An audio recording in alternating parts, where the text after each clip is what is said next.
bisa berkumpul di pondok pesantren yang insya Allah penuh keberkahan ini. Maka kata Syekh, kita doakan keberkahan untuk pimpinan pondok kita, untuk Abuya pimpinan kita. Kita doakan keberkahan untuk semua para majelis guru, semua yang berkhidmah untuk pondok pesantren kita.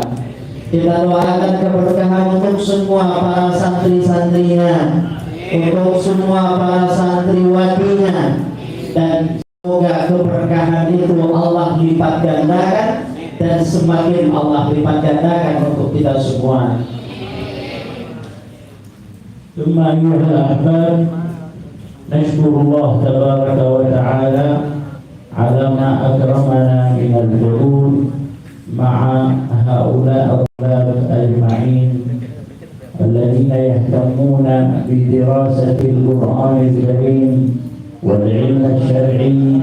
فأسأل الله أن يفتح عليكم فتوح العارفين وأن يجعلكم علماء عاملين عالمين إن شاء الله تعالى، وأن يوفقنا وإياكم إلى مرضاته وإلى الخير والسعادة في هذه الدنيا ويوم القيامة، إنه أكرم الأكرمين وأرحم الراحمين. Kemudian kita bersyukur kepada Allah Subhanahu wa taala yang telah mentakdirkan kita menjadi bagian dari orang-orang yang sibuk dengan menuntut ilmu.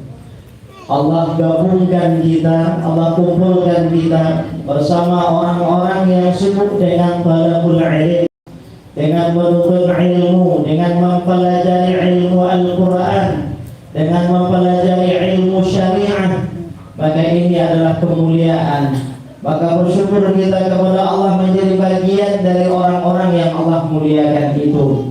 Dan semoga kelak antum semuanya, kalian semuanya, anak-anak kami yang kami cintai, semoga kalian semuanya kelak menjadi ulama-ulama besar, menjadi orang-orang yang dicintai dan diridhai oleh Allah Subhanahu wa taala.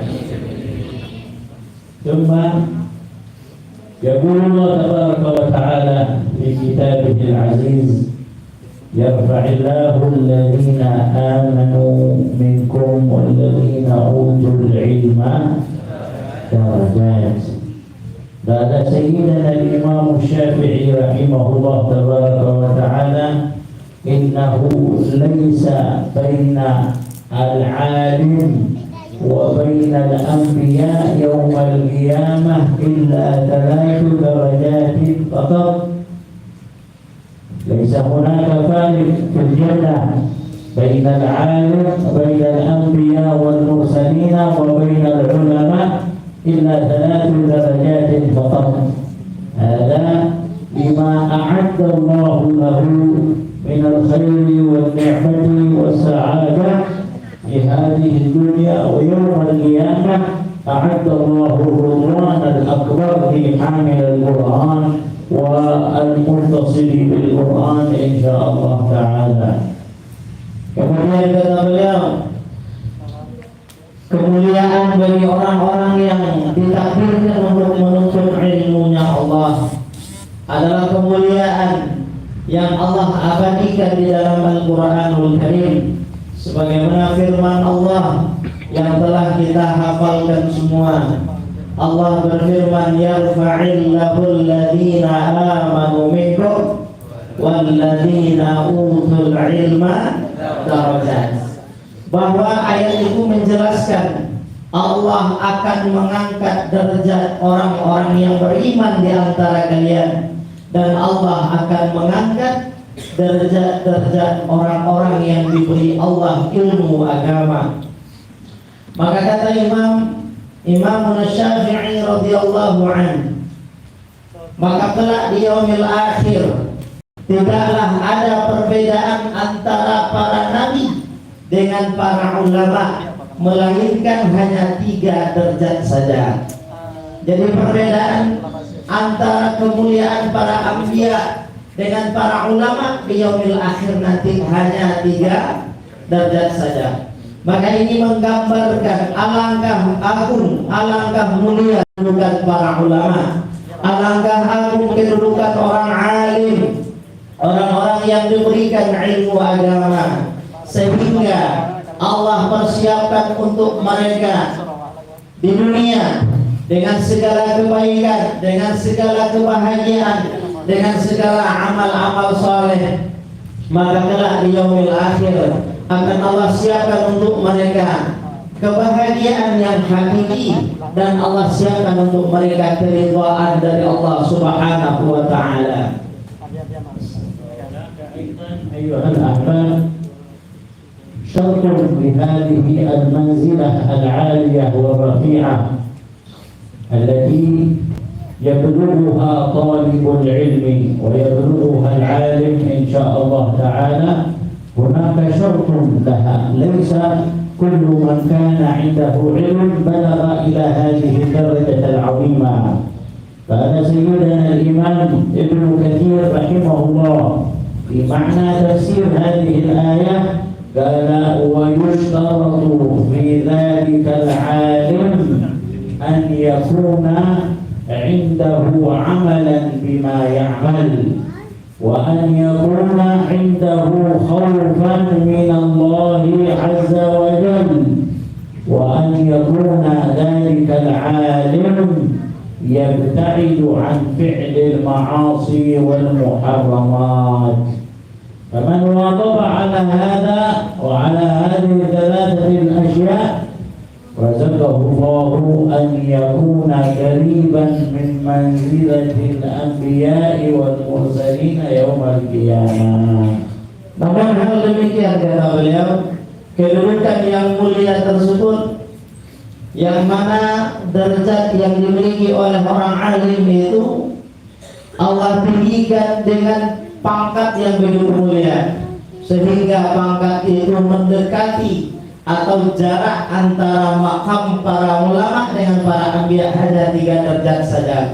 Tetapi jangan kita mengira semua orang alim akan mendapatkan kedudukan tersebut. Tidak semua orang alim pada makam yang mulia itu. Tetapi Imam Ibnu Katsir ketika menjelaskan ayat ini kata beliau, maka untuk mendapatkan makam tersebut ada syarat yang harus dipenuhi. Apa kemudian syaratnya?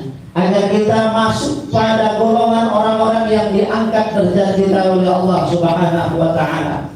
Yang pertama adalah mengamalkan apa yang telah kita ketahui dan apa yang telah kita pelajari tersebut. Maka jangan sampai ilmu kita simpan tetapi tidak berbuah dalam bentuk amal ibadah. Maka syarat yang pertama adalah bagaimana kita mengamalkan, bagaimana kita jadikan ilmu tersebut membuahkan hasil dalam bentuk amal ibadah. الأولى أن يعمل، الثانية أن يكون عنده خوف من الله، ثم يكون عنده اجتناب للمعاصي. Yang kedua, agar kemudian ilmu tersebut mengantarkan kita pada makam yang mulia. Yang kedua, harus ada rasa khauf, adanya rasa takut di dalam hati kita kepada Allah Subhanahu wa taala. Jangan kemudian ilmu banyak tetapi tidak punya rasa takut kepada Allah, tidak punya rasa khauf. Maka harus ada. Yang pertama, ilmu yang kita pelajari itu berbuah dalam bentuk amal. Yang kedua, harus ada rasa takut kepada Allah sebagai bentuk kita mengenal Allah. Semakin kenal akan semakin takut, semakin kenal akan semakin takut. Dan yang ketiga adalah harus ilmu tersebut menjadi benteng agar kita terhindar dari segala bentuk perbuatan maksiat. Maka bertambah ilmu kita, bertambah benteng kita dari kemaksiatan. Bertambah ilmu kita, semakin jauh dari perbuatan maksiat. Maka jika 3 hal ini terpenuhi, kata Imam Ibnu Katsir, maka barulah seseorang berada pada makam yang mulia. Tetapi jika ilmunya tidak berbuah menjadi amal, ilmunya tidak membuahkan rasa takut kepada Allah, ilmunya tidak menjadi benteng untuk menghindari dia dari perbuatan maksiat, maka tentu alim tersebut, orang yang berilmu itu tidak pada makam yang agung, tidak berada pada kedudukan yang mulia itu. هذه الثلاثة الأشياء أيها الأحباب لا بد أن نتنبه إلى شأنها إن أردنا أن نكون علماء، إن أردنا أن نكون من أهل العلم. فطالب العلم لا بد عليه أن يحرص على ثلاثة أشياء. طالب العلم لا بد وأن يحرص على ثلاثة أشياء وكلها عظيمة. أهلا وسهلا ومرحبا، selamat datang. أهلا ومرحبا بكم. Allah.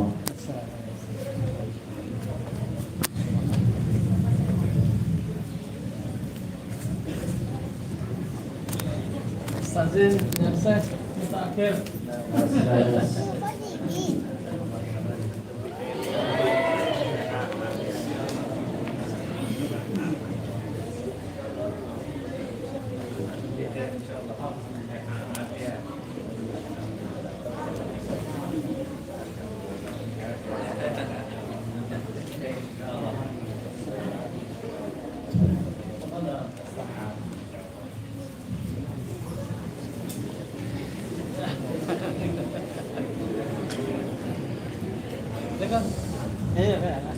Nah.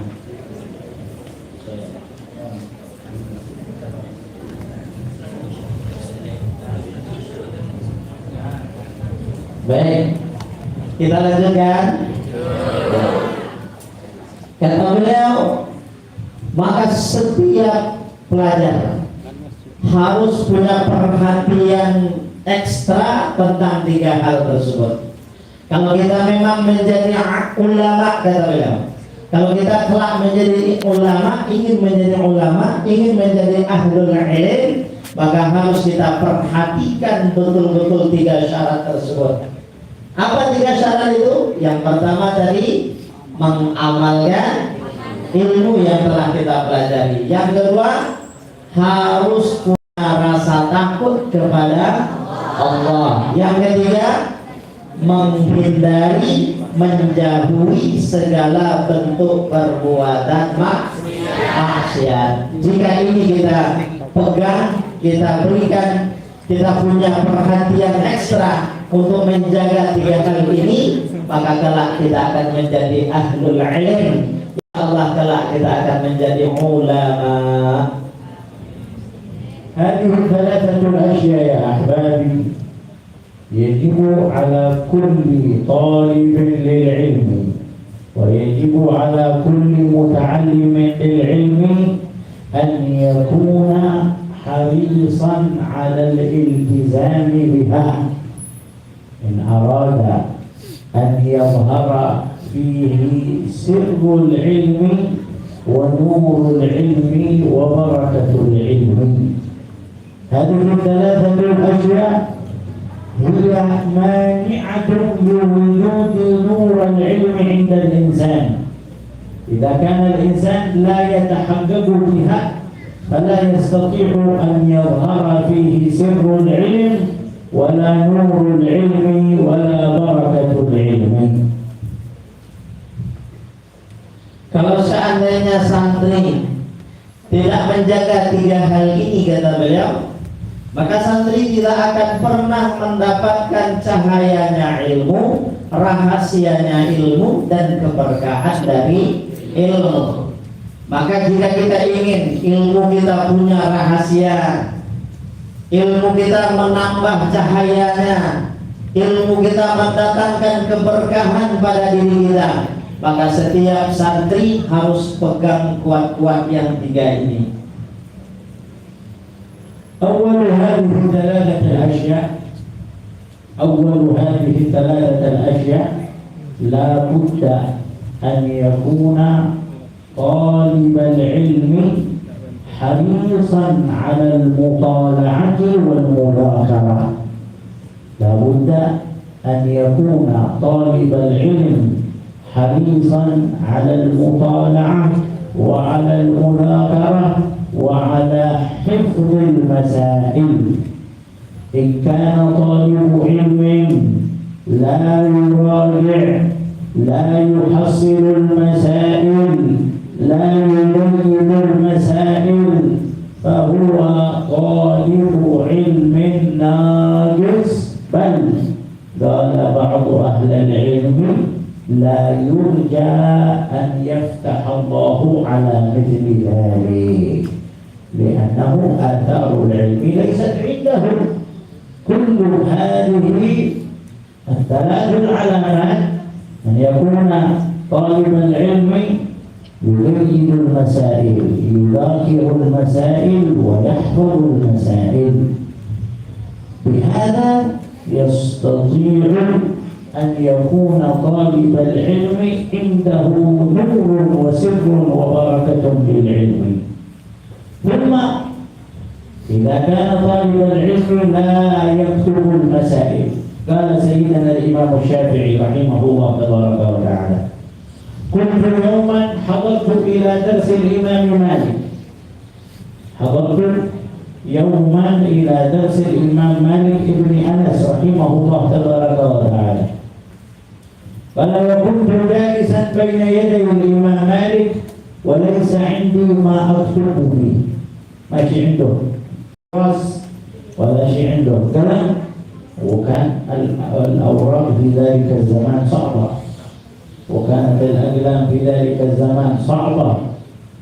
قال الإمام الشافعي: قال فصرت أكتب في يدي. كيف أكتب في يدي؟ قال صرت أضع الإصبع السبابة في الفم هكذا وأكتب. قال أكتب. قال حتى رآني الإمام مالك لما أفعل هكذا فقال لي: يا محمد، أما وجدت موضعا تلعب فيه إلا عندنا؟ أنت تلعب ولا لا؟ هذا مجلس علم وهو مجلس العلم. قال فقلت له: لا يا إمام، إني لا ألعب ولكني أكتب ما أستفيده من علمي. هذا أتعجب. قال لي: أتنزل بي يا محمد؟ كيف تكتب شيء ما هو ظاهر ما هو موجود؟ كيف أنت تكتب هذا؟ قال له: يا إمام، إن كنت لا تتأكد من أني أجيد المسائل من ورائك، إن كنت لا تتأكد أني أجيد المسائل من ورائك فلتستمع لي فسأسرد لك 10 من الأحاديث التي رويتها في هذا المجلس. قال له الإمام مالك: تفضل وبدأ أسمعك. فقام الإمام الشافعي، جاء أولا بالحديث متنا، ثم جاء بسند السند الحديث مغيرا، ثم جاء بسند الحديث مغلوبا، ثم جاء بسند الحديث صحيحا. كل حديث من 10 الأحاديث ذكر سنده مغلوبا ومغيرا وصحيحا. قال: فلما رآني الإمام مالك بهذا قال: ضرب على صدري وقال: علمت وصرت عالما إن شاء الله. فرح منه الإمام مالك رضي الله عنه وارضاه. ما شاء الله. Fahim? Kalau tak fahim, ulang lagi. Tak usah diterjemah. Sudah terjemah ya. Tadi tambahan dari beliau, seorang santri, seorang talibul ilm, kalau ingin mendapatkan sirnya ilmu, nurnya ilmu, barakohnya ilmu, keberkahan dari ilmu yang kita pelajari itu, maka kata beliau harus biasakan untuk senantiasa mutala'ah, untuk mudzakarah. Harus kita biasakan untuk mengulang lagi pelajaran yang telah kita pelajari. Jangan sampai belajar di lokal, kajilah dibaca di lokal itu tak pernah dibaca-baca oleh. Maka itu tidak akan berbekas. Tetapi apa yang kita pelajari itu masalah-masalah pentingnya tulis, hafalkan. Dari pagi tadi misalkan pelajaran tafsir, apa poin-poin penting dari pelajaran tafsir? Tuliskan, catat dengan rapi, kemudian hafalkan. Maka kalau ingin kita mendapatkan cahaya ilmu, keberkahan ilmu, rahasia ilmu, maka rajin murajaah, mutala'ah, mudzakarah, dan jangan lupa catat masalah yang penting dan kemudian hafalkan. Begitulah seharusnya seorang pelajar, seorang penuntut ilmu.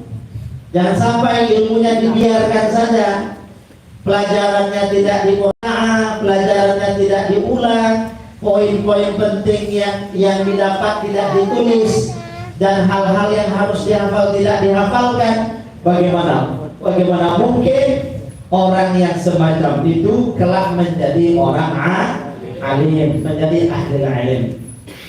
Bahkan beliau meriwayatkan kisah ini luar biasa, menandakan bahwa nur ilmu itu memang ada, cahaya ilmu itu bukan cerita bohong. Kisah yang dialami oleh imam kita, Imam Syafi'i radhiyallahu anhu.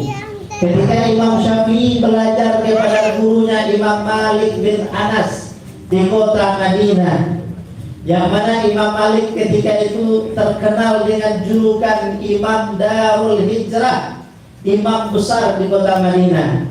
Maka Imam Syafi'i hadir di dalam majelis beliau, mengikuti pelajaran dengan Imam Malik. Tetapi Imam Syafi'i di zaman itu kertas itu susah, yang tak punya uang tak mampu beli kertas. Imam Syafi'i bukan orang kaya. Kalau Imam Malik orang kaya besar. Imam Syafi'i tidak punya pulpen, tidak punya pena untuk hendak menuliskan faedah-faedah ilmu-ilmu yang dia dengar, yang dia dapatkan dari gurunya. Kalau sekarang, kalau ada santri yang tidak bawa pena itu karena malas. Kalau bahasa Arabnya itu malasun. Insya Allah bahasa Arab yang orang Arab sendiri tak paham. Ya, kenapa? Pulpen cuma Rp1.000, pena cuma Rp1.000. Buku isi sampai puluh barana balinya. Kalau tidak ada santri yang tidak membiasakan bawa pena, bawa pulpen, itu masya Allah. Akah ke Imam Syafi'i zaman now. Ya, maka dari itu kami pesankan kepada seluruh adik-adik kami, anak-anak kami, santriwan-santriwan dibiasakan bawa buku, bawa pena. Apa yang kita dengar, faedah-faedah tak mungkin kita hafal semuanya. Maka harus kita kait, kita ikat dengan pena kita ikat dengan pulpen kita, semoga kelak kita murajaah, kita hafalkan. Apa yang terjadi pada Imam Syafi'i? Karena beliau dengan keterbatasannya tidak mendapatkan pulpen untuk menulis, tidak ada pena untuk dituliskan faedah-faedah yang dia dapatkan, maka beliau tak ada cara lain. Faedah-faedah itu beliau tulis di telapak tangan beliau. Dengan apa? Dengan jari telunjuknya dibasahi dengan lidahnya, kemudian dituliskan di telapak tangannya. Beliau dengarkan hadis dari Imam Malik, kemudian dia tulis dengan telunjuknya di telapak tangannya. Dan ternyata kebiasaan itu terlihat oleh Imam Malik. Dan seketika Imam Malik marah, "Wahai anak muda, apakah engkau ingin berolok-olok, bermain-main di dalam majelis ilmuku?" kata Imam Malik. Maka apa kata Imam Syafi'i? "Maaf wahai guru, aku sama sekali tidak bermain, aku sama sekali tidak berolok-olok." Terus apa yang kau lakukan? "Aku melihat engkau menuliskan dengan air ludahmu, dengan telunjukmu di telapak tangan."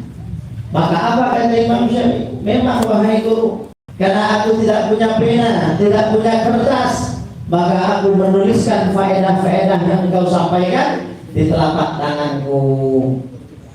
Maka apa kata Imam Malik? Engkau bercanda, wahai anak muda. Kata Imam Syafi'i, saya tidak bercanda, wahai guru. Kalau engkau berkenan, tolong izinkan aku membacakan semua faedah yang telah aku catatkan. Maka kata Imam Malik, tafadhal, aku memang ingin mendengarkan apa yang telah kau tuliskan. Maka Imam Syafi'i membacakan satu persatu.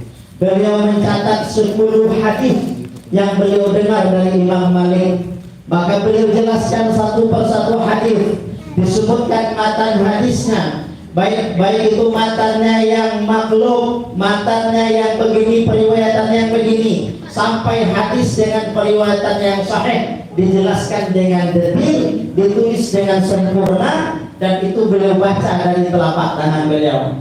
Maka melihat hal yang demikian, Imam Malik tercengang. Maka Imam Malik mengusap dada Imam Syafi'i, alimta, kelak engkau akan menjadi ulama besar wahai anakku. Dan apa yang terjadi sebagaimana yang kita dengar, yang kita saksikan, maka itulah cikal bakal Imam Syafi'i menjadi ulama besar. Maka kenapa bisa beliau baca? Karena memang ada cahayanya. Maka cahaya ilmu itu akan didapat oleh orang-orang yang punya kesiapan yang betul-betul memenuhi syarat-syarat yang telah kita sampaikan. الشيء الثاني أيها الأحباب الذي يزيد نور العلم وبركة العلم وسر العلم في طالب العلم الجد والاجتهاد. طالب علم كثير النوم لا يكون عالما. طالب العلم كثير النوم tidur ما يكون عالما أبدا. لو أكبر الأولياء الموجودين في الدنيا يقول من قبره يدعو له وهو ما في جد ولا اجتهاد ما في عالم، ما يمكن عالم. العلم لا يدرك إلا بالجد والاجتهاد. لا بد إذا أردت أن تكون عالما لا بد أن تكون كثير السهر في الليل، ليس مع الجوال ولكن مع الكتب، ولكن مع الحفظ للمسائل، الحفظ للمتون. هكذا بذلك تصير من أهل العلم ويظهر فيك سر العلم ونور العلم وبركة العلم.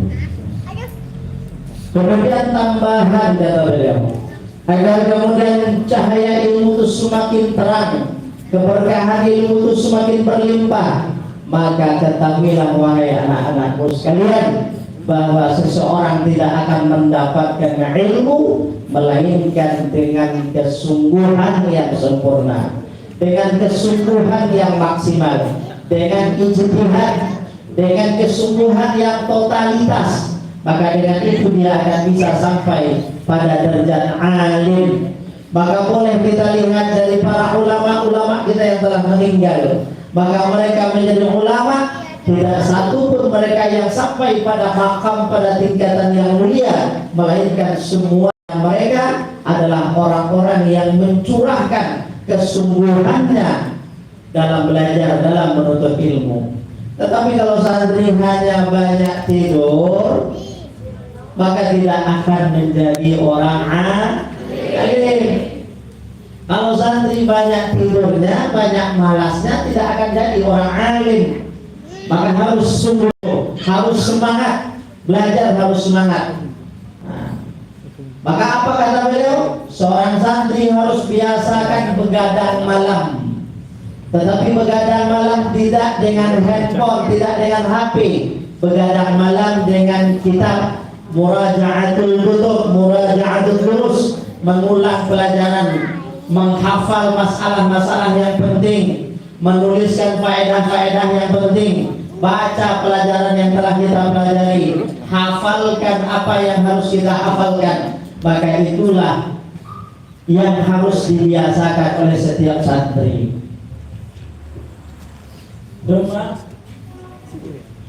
الشيء الثالث والأخير من أسباب وجود النور والبركة والسر للعلم عند طالب العلم أن يكون طالب العلم محبا للعلم والتعليم. إذا كان واحد من الطلاب هم يريد يتعلم العلم، لكن أبوه وأمه يقول لازم أنت إلى المعهد، روح إلى المعهد، فهذا ما ينفع أن يكون عالم. لا يمكن أن يكون عالما بهذه الطريقة أبدا.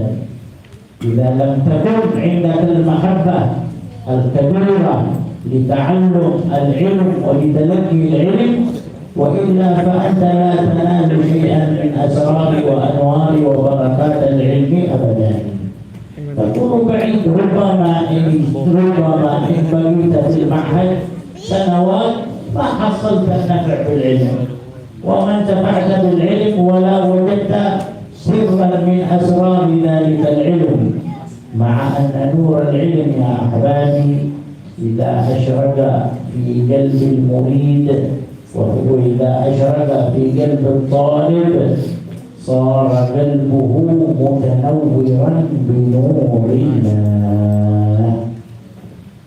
صار قلبه متنورا بنور الله.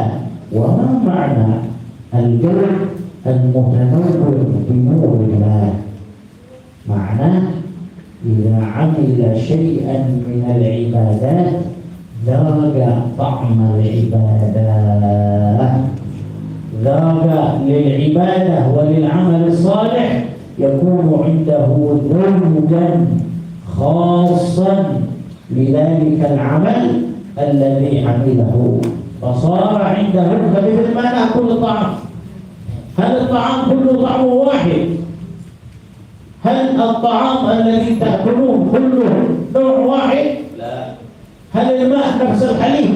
لا. وهل الحليب نفس الماء؟ لا. وهل الماء نفس العصير؟ وهل لا، يختلف. هذا لمن؟ للذي يستطيع يذوق. والذي أشرك نور العلم في قلبه صار كل علم عنده له ذوق خاص. هذا صار كل علم يتعلمه صار يذوق له ذوق خاص، وصار يتحلى في ذوقه للعلوم حتى يصير لا يشبع من العلم أبدا. ما شاء الله تبارك الله.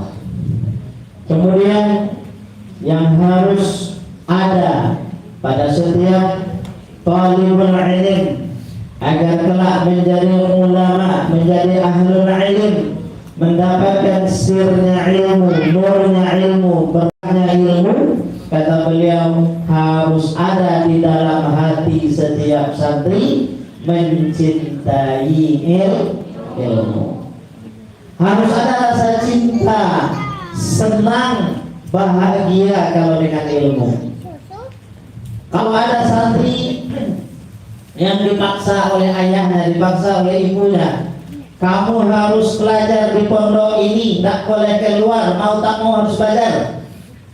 Sedangkan dia tidak mau, dia tidak suka. Maka orang yang terpaksa, yang tidak punya rasa cinta kepada ilmu, maka dia tidak akan mencapai keberkahan ilmu, tidak akan mendapatkan cahaya ilmu. Tetapi kalau kita belajar dengan penuh rasa cinta, mencintai ilmu, rasa ta'zim kepada ilmu, maka akan ada cahaya ilmu menjadikan hati seseorang itu penuh dengan cahaya, penuh dengan cahaya Allah. Apa maksudnya seseorang, kata beliau tadi, kalau di dalam hatinya ada nurullah, ada cahayanya Allah, apa maknanya, apa buktinya? Kalau seseorang itu melakukan satu amal, melakukan satu ibadah, maka dia akan mencicipi dari amal atau ibadah yang dia lakukan itu rasa yang begitu nikmat. Kalau orang yang di dalam hatinya ada nurullah, ada sir ilm yang masuk ke dalam hatinya, maka dia akan merasakan setiap amal yang dia lakukan ada ada rasa yang khas, rasa yang khusus. Kalau dia baca Quran, nikmat luar biasa. Kalau dia zikir, punya rasa yang berbeda, tapi nikmatnya juga berbeda. Sebagaimana kata beliau, kita mencicipi makanan atau minuman. Apakah semua makanan itu rasanya sama? Kalau makan soto, laisa murasun itu katupe. Nah, kita makan soto beda ulama. Makan katupe Asia lo serunya. Makan sate Asia lo mantapnya. Maka setiap yang kita makan ada rasa khasnya, ada nikmat khususnya, ada kelezatan masing-masing. Maka orang yang ada nur ilm, ada nurullah di dalam hatinya, maka dia akan mencicipi dari setiap amal yang dia lakukan, sehingga dia punya rasa yang beragam, nikmat yang berbeda-beda, kelezatan yang beragam. Dan itulah tanda kalau ada di dalam hati seseorang nurul ilm, nurullah, cahaya daripada ilmu. Maka bagaimana agar kemudian tumbuh bercahaya, mendapatkan limpahan keberkahan ilmu itu, kata beliau. Yang pertama tadi harus banyak mutala'ah, banyak murajaah, catat ilmu yang kita dengar, hafalkan masalah-masalah yang penting. Itu yang pertama. Yang kedua harus banyak, apa tadi kata beliau yang kedua? Harus dengan kesungguhan yang maksimal, harus dengan kesungguhan yang totalitas, belajar dengan penuh kesungguhan. Apa di antara bentuk kesungguhan tadi kata beliau? Santri biasa begadang malam, tapi bukan begadang dengan HP, begadang dengan kitab-kitabnya, begadang dengan catatan-catatannya, begadang dengan sholat tahajudnya, begadang dengan menghafal matan, menghafal ilmu, menghafal Quran, menghafal faedah-faedah yang telah dia dapatkan. Yang ketiga, dia tidak akan mendapatkan cahaya ilmu di dalam hatinya, melainkan kalau dia belajar dengan penuh rasa cinta kepada ilmu tersebut. وأخطر شيء على طالب العلم، أخطر شيء وأضر شيء على طالب العلم بالخصوص، تعرفون ما هو؟ تدرون ما هو؟ تعلمون ما هو؟ هو فعل المعاصي. فعل المعصية يضر بطالب العلم. طالب العلم الذي حافظته ضعيفة لعله بسبب المعصية.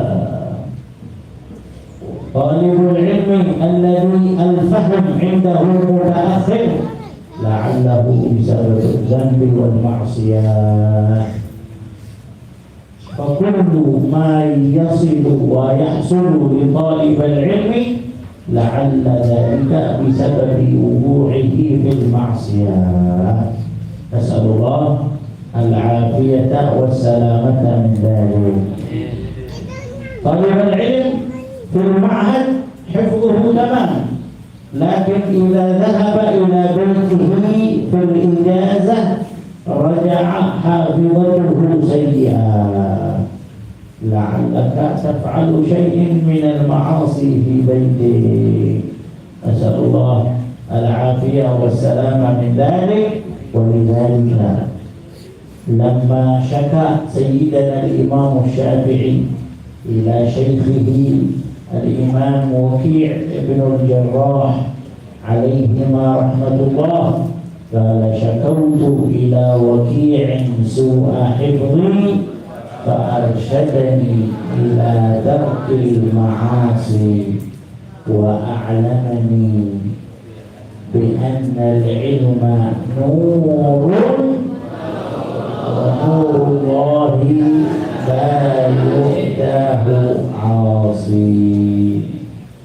إذن كما حفظتم وجب عليكم أن تطبقوا، ليس بمجرد الحفظ فقط بل أيضا اجتناب هذه الذنوب والمعاصي حتى يصلح الله شأنكم ويرفع الله قدركم ومنزلتكم. ليس شرط أن المعصية تكون زنا أو لواط أو شيئا من الذنوب الكبيرة كشرب الخمر أو غير ذلك. لا أبدا. ربما أنتم طلاب علم وقعت في الذنب. إيش الذنب؟ ربما أنت نظرت إلى أخوك بعين الاستصغار.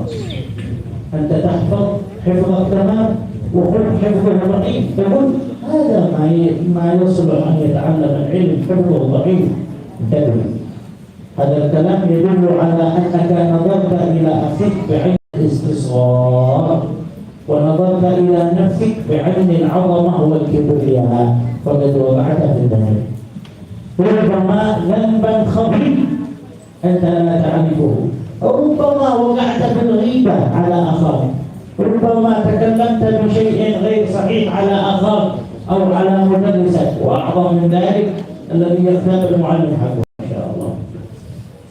الذي يغتاب المعلم هذا مصيبة كبيرة، نسأل الله العافية والسلامة، نسأل الله يسلمنا. يوم من الأيام سيدنا الإمام الشافعي، من أجل تعلمون أن لحوم العلماء مسمومة، يوم من الأيام الإمام الشافعي عليه رحمة الله جالس فدخل عقرب. ايش اسمه العقرب؟ العقرب يسمونه النحويين أم عليا. هذا الذي فيه هكذا حق وراء.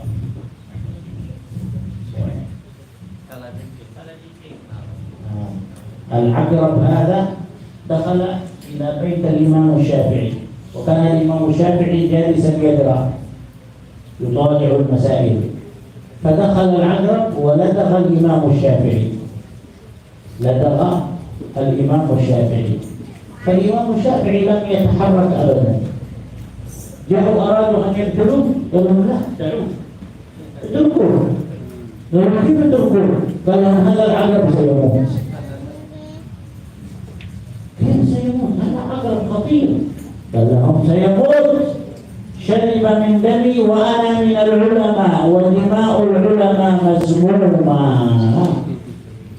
فما جلس في عند ذلك العقرب هذا إلا ومات في محله رضي الله عنهم وأرضاهم. لا تتكلم على لا شيخك ولا غيره ولا غيره، كلام عن هذا.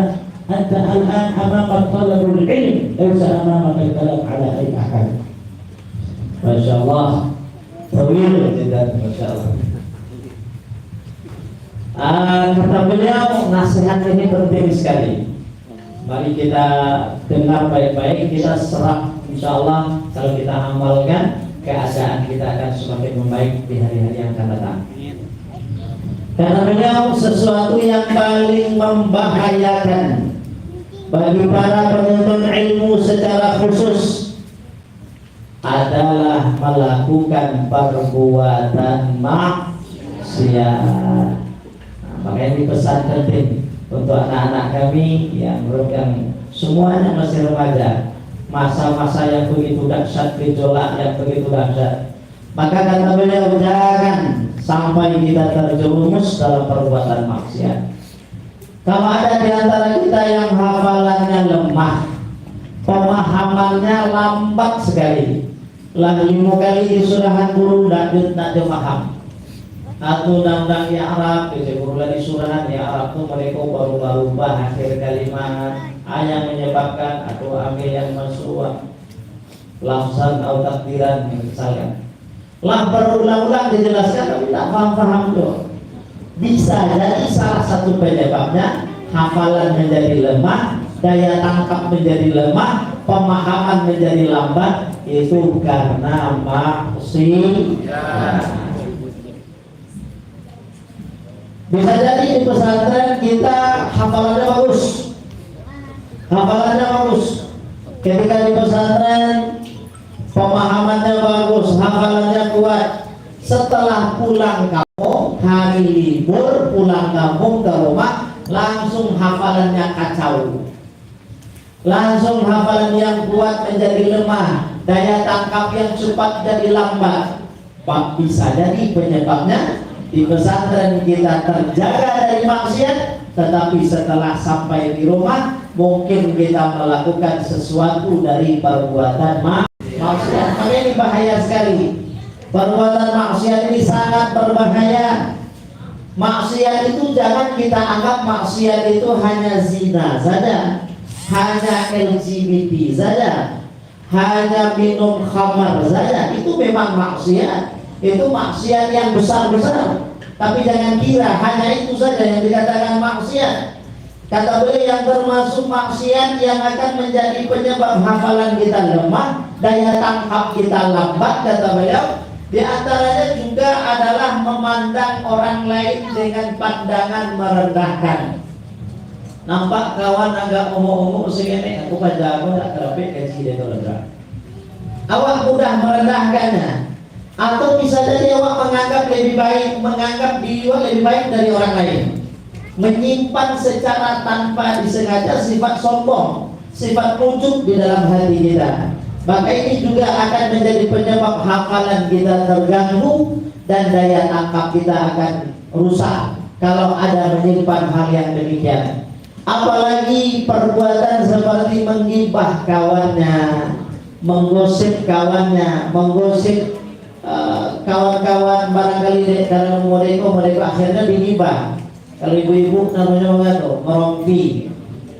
Kalau lah itu bakumpuah geng-geng 5 orang 4 orang nggak selesai kan? Maka hal yang demikian akan merusak sekali kepada ilmu yang kita pelajari.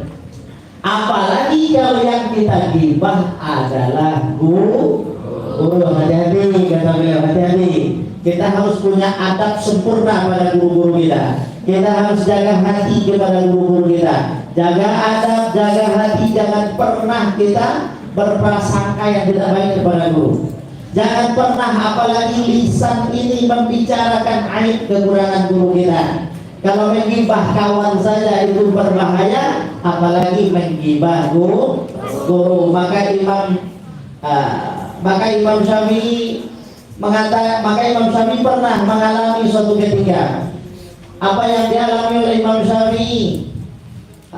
Ketika beliau sedang baca kitab, sedang belajar, itu tiba-tiba masuk ke rumah beliau kalajengking.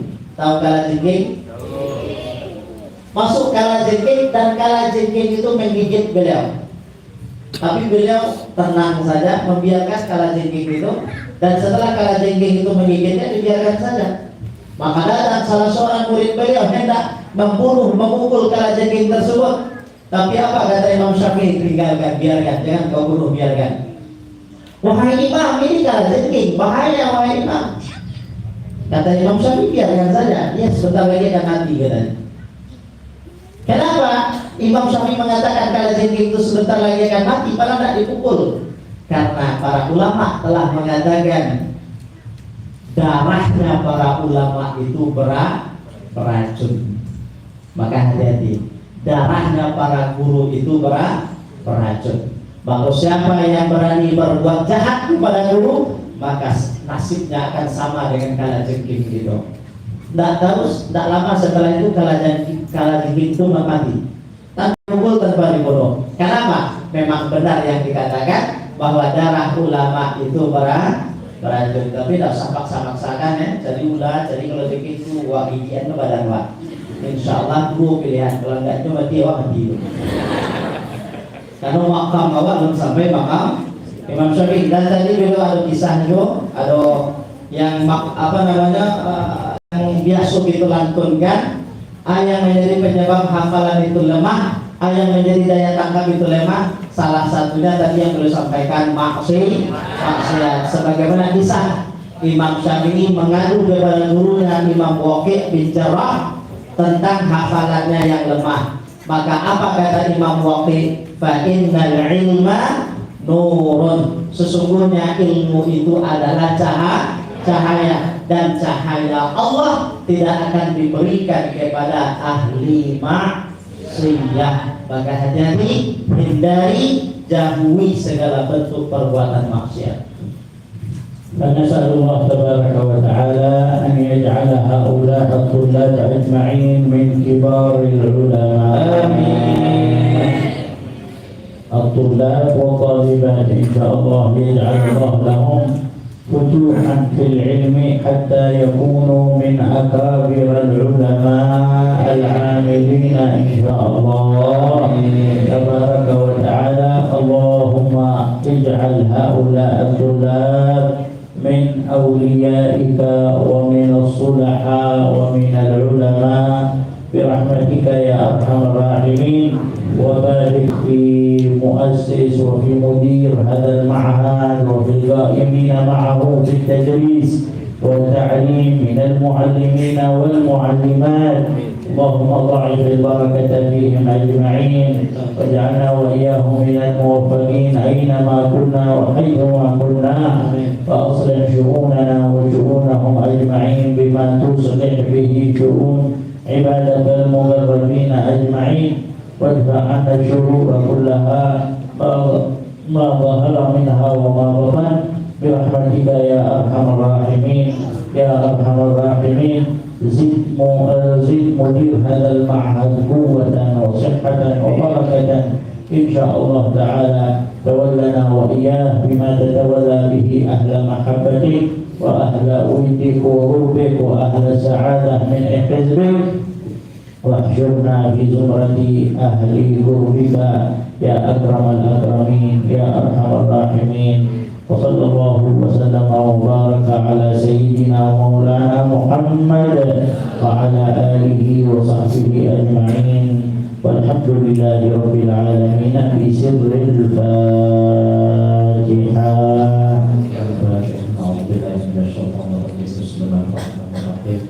Alhamdulillahi rabbil alamin arrahmanir rahim maliki yaumiddin iyyaka na'budu wa iyyaka nasta'in ihdinas siratal mustaqim siratal ladzina an'amta 'alaihim ghairil maghdubi 'alaihim waladdallin amin ya rabbal alamin.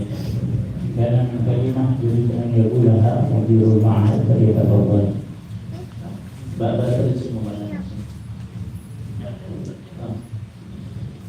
Baik, di penghujung nasihat beliau memberikan doa-doa terbaik untuk kita semua, mendoakan agar semua para santriwan, para santriwati kelak menjadi ulama besar, menjadi orang yang berhasil dunia dan akhiratnya.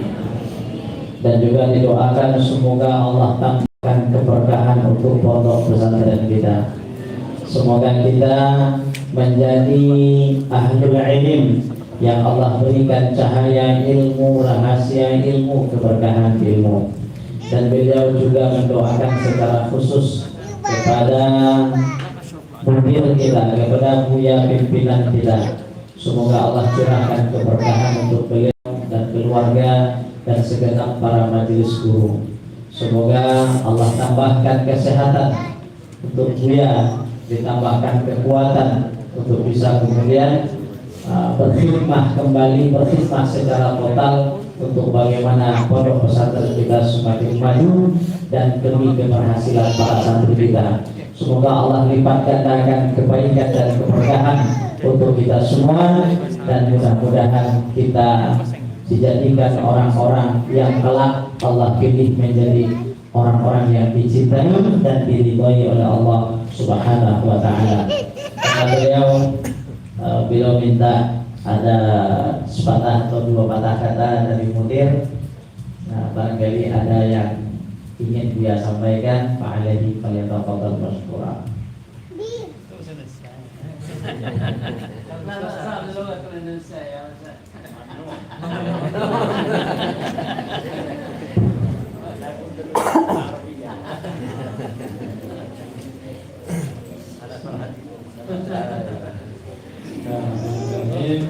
Assalamualaikum warahmatullahi wabarakatuh.